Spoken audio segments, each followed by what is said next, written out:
प्रिय विद्यार्थियों, मैं हनुमान प्रसाद शर्मा आज आपको ऋतुराज द्वारा रचित कविता कन्यादान पढ़ाने जा रहा हूँ। बच्चों, जैसा कि जानते हो, आज के इस युग में जो जीवन मूल्य हैं वो बदल गए हैं। एक पुराना समय होता था और एक अब का युग है। तो आज के इस युग में जो जीवन मूल्य वो बदल गए हैं। इसलिए माँ अपनी बेटी का कन्यादान करते समय उसे अपने जीवन के अनुभवों को बांटती हुई, क्योंकि माँ ने गृहस्थ जीवन जिया है। एक गृहस्थ जीवन में किन किन कष्टों को सहना पड़ता है, किन किन समस्याओं से जूझना पड़ता है, किन का सामना करना पड़ता है, माँ अच्छी तरह जानती थी। तो अपने जीवन के अनुभवों को बांटती हुई अपनी बेटी को ससुराल में जाकर सचेत रहने की सीख दे रही है कि बेटी, तुम जा रही हो ससुराल में, तो मैं तुम्हें अपने जीवन के जो अनुभव हैं उनके बारे में बता रही हूँ। मैं तुम्हें सीख दे रही हूँ, तुम्हें शिक्षा दे रही हूँ, इनको तुम जीवन में अपनाना। तो इस तरह से वह अपनी बेटी को उसके भावी जीवन का यथार्थ पाठ पढ़ा रही हैं। तो देखें, आइए कविता देखें। कितना प्रामाणिक था उसका दुख लड़की को दान में देते वक्त, जैसे वही उसकी अंतिम पूंजी हो। तो कवि क्या कहता है? कन्यादान करते समय लड़की की माँ का दुख बहुत ही सच्चा और वास्तविक था। प्रामाणिक कहते हैं वास्तविक, रियल को दिखावटी बनावटी नहीं।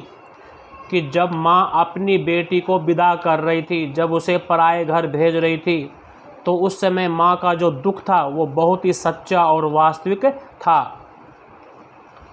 बेटी को विदा करते समय वह बहुत दुखी थी, क्योंकि यहाँ साफ कहा है जैसे वही उसकी अंतिम पूंजी हो, कि जैसे उसकी बेटी ही उसकी एकमात्र पूंजी हो। बेटी के जाने के बाद माँ क्या है? रिक्त हस्त हो जाएगी, खाली हाथ हो जाएगी। जिस बेटी के साथ वह अपने सुख दुख साझा करती थी, सुख दुख बांटती थी, आज वह बेटी पराई होने जा रही है। वही उसकी एकमात्र पूंजी थी, आज वह ससुराल जा रही है। आगे देखो, लड़की अभी सयानी नहीं थी, अभी इतनी भोली थी कि उसे सुख का आभास तो होता था, लेकिन दुख बांचना नहीं आता था। तो जिस बेटी को माँ आज विदा कर रही है, वह बेटी अभी इतनी समझदार नहीं थी। वह तो भोली भाली और सरल थी, सीधी सादी थी, सरल हृदय थी। उस बेटी को क्या है? दुनिया के स्वार्थी व्यवहार की समझ बिल्कुल भी नहीं थी कि ये संसार कितना स्वार्थी है।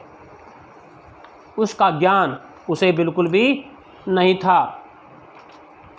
उसे ससुराल पक्ष की कठोर सच्चाई का, कि ससुराल पक्ष में किन कठोर सच्चाइयों का सामना उसे करना पड़ेगा, क्योंकि जो हमारा समाज है वो पुरुष प्रधान समाज है, जो कि हमेशा ही स्त्रियों पर राज करता है, उसको दबाता आया है।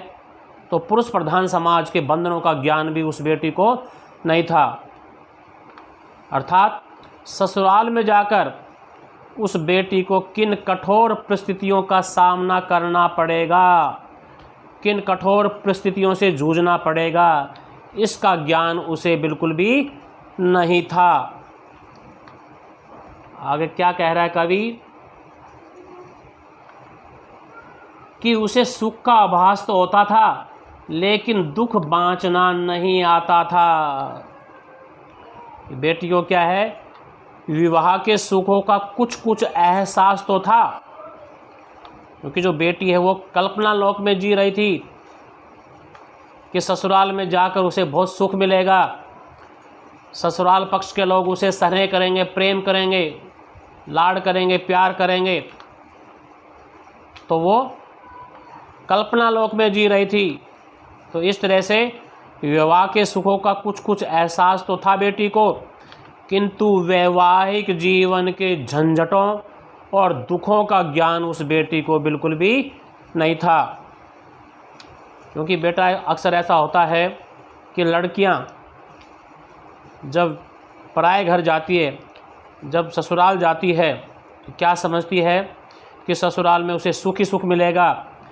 उसके सास ससुर हैं, पति है, ननद आदि है या परिवार के अन्य सदस्य हैं, उनका प्यार ही प्यार मिलेगा, वो उसे प्यार ही प्यार करेंगे। परंतु उसे ये नहीं मालूम कि उनके द्वारा किए गए अत्याचारों का सामना भी उन्हें करना पड़ सकता है, उन अत्याचार उन अन्याय को भी सहन करना पड़ सकता है। ऐसा उस बेटी को बिल्कुल भी नहीं मालूम था। वो तो केवल ये ही समझती थी कि बस उसे वहाँ सुख ही सुख मिलेंगे। आगे क्या कहता है कवि, पाठिकाती वह धुंधले प्रकाश की, कुछ तुकों कुछ लयबद्ध पंक्तियों की। अभी जो बेटी है क्या है, धुंधले प्रकाश में जीवन रूपी कविता की, क्योंकि जीवन भी कविता के समान है, तो जीवन रूपी कविता की कुछ तुकों कुछ लयबद्ध पंक्तियों को ही पढ़ना जानती थी, पर उनके पीछे क्या अर्थ छिपा है उनको वह बिल्कुल भी नहीं जानती थी। ठीक है बेटा, जैसे क्या है, कुछ तुकबंदी से, कुछ लयबद्ध पंक्तियों से कोई कविता बन तो जाती है, परंतु वो पूर्ण कविता नहीं बनती। वो कविता जिस प्रकार अधूरी रहती है, इसी प्रकार इस बेटी का जीवन भी अधूरा ही था। सिर्फ वो सुखों के बारे में जानती थी कि वहाँ जाके सुख मिलेंगे, वो दुखों के बारे में बिल्कुल भी नहीं जानती थी। कहने का अभिप्राय यह है कि उसे विवाह के केवल सुरीले और मोहक पक्ष का ही पता था, उसे स्वार्थी संसार की चालाकी का ज्ञान बिल्कुल भी नहीं था। कहने का तात्पर्य है कि बेटी अभी काल्पनिक संसार में ही जी रही थी, उसे वास्तविकता का ज्ञान बिल्कुल भी नहीं था। आइए अब इसका काव्य सौंदर्य देखें। सबसे पहले तो बेटा भाषा लिखोगे, खड़ी बोली भाषा का प्रयोग कवि ने किया है। सामान्य बोलचाल के शब्दों का प्रयोग भी कवि ने इस कविता में किया है। प्रसाद गुण है, शांत रस है, प्रतीकात्मकता का प्रयोग भी कवि ने किया है। मुक्त छंद है, छंद कौन सा है, मुक्त है। और कवि ने क्या है, माँ के द्वारा बेटी को परंपराओं से हटकर आदर्श रूप में शिक्षा देने की ओर संकेत किया है, जिससे आधुनिक समाज व्यवस्था में आए परिवर्तनों का बोध होता है कि वो जो एक संस्कार होते हैं जो माँ एक बेटी को देती है, उसका परिचय यहाँ पर मिलता है। तद्भव शब्द लिखो बेटा, तो इसमें तद्भव शब्द आए हैं दान और सयानी, ये तद्भव शब्द हैं। यदि तत्सम शब्द पूछें, भाई कोई दो तत्सम शब्द लिखो, तो इसमें है वो प्रामाणिक और प्रकाश, ये तत्सम शब्द है। आइए अब अलंकारों के बारे में जानें। दान में देते वक्त इसमें अनुप्रास अलंकार है। उत्प्रेक्षा अलंकार करो तो जैसे वही उसकी अंतिम पूंजी हो, मानो बेटी ही उसकी अंतिम पूंजी हो, तो यहाँ उपमेय में उपमान की कल्पना कर रखी है, तो बेटा यहाँ लिख देना उत्प्रेक्षा अलंकार। कौन सा अलंकार लिखोगे यहाँ पर, उत्प्रेक्षा अलंकार लिख देना। आइए हम अब अगले पहरे की ओर बढ़ते हैं। माँ ने कहा पानी में झांक कर अपने चेहरे पर मत रीझना, आग रोटियां सेकने के लिए जलने के लिए नहीं। तो माँ अपनी बेटी को विदा कर रही है, उसका कन्यादान कर रही है, आज बेटी को पराए घर भेज रही है। तो ऐसे में वह अपनी बेटी को शिक्षा देती हुई कह रही है कि हे बेटी सुनो, कि तू ससुराल में जाकर अपने सौंदर्य पर मत रीझना। कभी पानी में झांक कर अपनी सुंदरता पर रीझने लगे तो कभी भी अपनी सुंदरता पर मत रीझना। अक्सर ऐसा होता है कि ससुराल में जाने पर लड़कियां क्या है, शीशे को देखकर अपनी सुंदरता पर रीझने लगती हैं। जो आईना है, जो शीशा है, उसमें अपनी सुंदरता को देख के रीझने लगती हैं, उस पर मुग्ध होने लगती हैं। तो यहाँ सीख दे रही है माँ कि तुम ऐसा बिल्कुल भी मत करना, कभी अपनी सुंदरता पर तुम मुग्ध हो जाओ, अपनी सुंदरता पर रीझने लगो। कहने का तात्पर्य यह है बेटा कि ससुराल में लोग तेरी सुंदरता की झूठी प्रशंसा करेंगे। तुम उनकी झूठी प्रशंसा का शिकार बिल्कुल भी मत बनना। उनकी झूठी प्रशंसा तेरे बंधन का कारण बनेगी, इसलिए मेरी बेटी तू उनसे बचना। आगे क्या कहती है माँ बेटी को शिक्षा देते हुए कि आग रोटियां सेकने के लिए, जलने के लिए नहीं। कि माँ अपनी बेटी को सचेत करते हुए, सावधान करते हुए कहते हैं कि हे बेटी, तू ससुराल में आग से बचकर रहना, क्योंकि जो आग होती है वह रोटियां सेकने के लिए होती है, जलने के लिए नहीं होती। बेटा अक्सर ऐसा देखा जाता है कि समाज में दहेज के लोभी लोग भी हैं जो अनाप शनाप दहेज मांगते हैं, रुपया मांगते हैं, गाड़ी मांगते हैं। तो अक्सर देखा जाता है समाज में दहेज के लोभी लोग भी रहते हैं जो अपनी बहू को कम दहेज लाने के कारण आग के हवाले कर देते हैं, उनको जलाकर मार देते हैं। तो यहाँ बेटी को माँ सचेत करती हुई कहती कि हे बेटी, तुम तो सचेत रहना, क्योंकि जो रोटियां हैं वो आग जो है वो रोटियां सेकने के लिए, जलने के लिए नहीं। मेरी इस बात को तुम अच्छी तरह से अपने मन में बिठा लेना, मन में उतार लेना।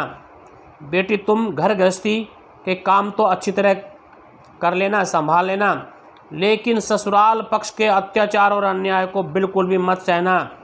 तुम अन्याय और अत्याचारों का विरोध करना। ऐसी सीख, ऐसी शिक्षा माँ अपनी बेटी को सचेत करते हुए दे रही है। और आगे क्या कहती है, क्या कहता है कवि? बंधन है स्त्री जीवन के क्या? वस्त्र और आभूषण शाब्दिक भ्रमों की तरह बंधन है स्त्री जीवन के। माँ ने कहा लड़की होना पर लड़की जैसी दिखाई मत देना। क्या कहती है माँ कि बेटी, तुम्हें जो सुंदर सुंदर कीमती वस्त्र और आभूषण मिलेंगे, गहने मिलेंगे, उनके छलावे में, उनके धोखे में बिल्कुल भी मत आना, क्योंकि ये वस्त्र और गहने तो दूसरों के द्वारा किए गए प्रशंसात्मक शब्दों की तरह है। जो प्रशंसात्मक शब्द होते हैं उनकी भांति हैं, उनकी तरह हैं, जो स्नेह का, प्रेम का आभास दिलाकर तुम्हें बंधन में जकड़ लेंगे। उसी प्रकार बेटा ध्यान रखना कि जो ये कपड़े गहने हैं, कभी इनको पाकर तुम यह मत समझ लेना कि ससुराल के लोग तुम्हें बहुत प्यार करते हैं। बेटी, उनका प्यार, उनकी झूठी प्रशंसा एक छलावा है, धोखा है, जिसमें वे तुम्हें बांधना चाहते हैं। इन सब के प्रति है बेटी तुम सचेत रहना, सावधान रहना। बेटा देखते होंगे कई बार क्या होता है कि मनुष्य शब्दों के जाल में उलझकर, शब्दों के जाल में फंसकर वास्तविकता से दूर चला जाता है, अर्थात वास्तविकता को समझ नहीं पाता, बल्कि शब्दों के जाल में फंसकर वह भ्रमित हो जाता है, जीवन की सच्चाई से भटक जाता है, उसे समझ नहीं पाता। तो बेटी तुम भी मत भटकना। कभी झूठी प्रशंसा सुनकर तुम उनके छला में आ जाओ, उनके बहकाव में आ जाओ। इनके प्रति तुम सचेत रहना। और क्या कह रही है माँ? अंत में माँ अपनी बेटी को सीख देती हुई कह रही है, सलाह देती हुई कह रही है, सचेत करती हुई कह रही है कि माँ ने कहा लड़की होना पर लड़की जैसी दिखाई मत देना। कि हे बेटी, तू मन से लड़की की तरह भोली, सरल और निश्चल रहना, परंतु लोक व्यवहार में सावधान रहना, सचेत रहना। जो एक लोक व्यवहार होता है, एक सामाजिक व्यवहार होता है, उसके प्रति तुम सचेत रहना, सावधान रहना। कहने का तात्पर्य यह है कि तुम ससुराल में सभी का मान सम्मान करना, आदर करना, सारे काम घर गृहस्थी के करना, सभी की सेवा करना, घर में जो छोटे हैं उनके प्रति प्रेम बनाए रखना। परंतु जब तेरे भोलेपन का लोग फ़ायदा उठाना चाहे, तुझ पर अत्याचार करना चाहे, तुझ पर अन्याय करना चाहे, तो उस समय तुम एक सामान्य सी लड़की मत बने रहना बेटी, बल्कि उन अन्याय और अत्याचारों का विरोध करने के लिए खड़ी हो जाना। अर्थात बेटी, तुम जीवन की परिस्थितियों के प्रति सचेत रहना, सावधान रहना, तभी तुम इससे बच पाओगे, अन्यथा नहीं। तो ऐसी शिक्षा जो माँ है अपनी बेटी को ससुराल में भेजते हुए देती है। तो बेटा अब इसका काव्य सौंदर्य देखें। कुछ एक पॉइंट्स तो बेटा वही आ जाएंगे, जैसे खड़ी बोली भाषा का प्रयोग किया है, जैसे साहित्यिक खड़ी बोली भाषा का प्रयोग कवि ने किया है। भाषा में लाक्षणिकता का गुण विद्यमान है। सामान्य शब्दावली का प्रयोग कवि ने किया है। छंद मुक्त कविता है। प्रसाद गुण है। शांत रस है। और अलंकार देखो बेटा, माँ ने कहा लड़की होना पर लड़की जैसी मत दिखाई देना, यहाँ पर विरोध दिखाया गया है, तो इसलिए यहाँ पर विरोधाभास अलंकार है। उपमा अलंकार, यहाँ देखो इस पंक्ति में वस्त्र और आभूषण शाब्दिक भ्रमों की तरह बंधन है स्त्री जीवन के, यहाँ तुलना कर रखी है। स्त्री जीवन का जीवन किसके समान बताया गया है? भ्रम जो भटकाने वाले हैं, भ्रमित करने वाले हैं, तो तुलना की गई, इसलिए उपमा अलंकार है।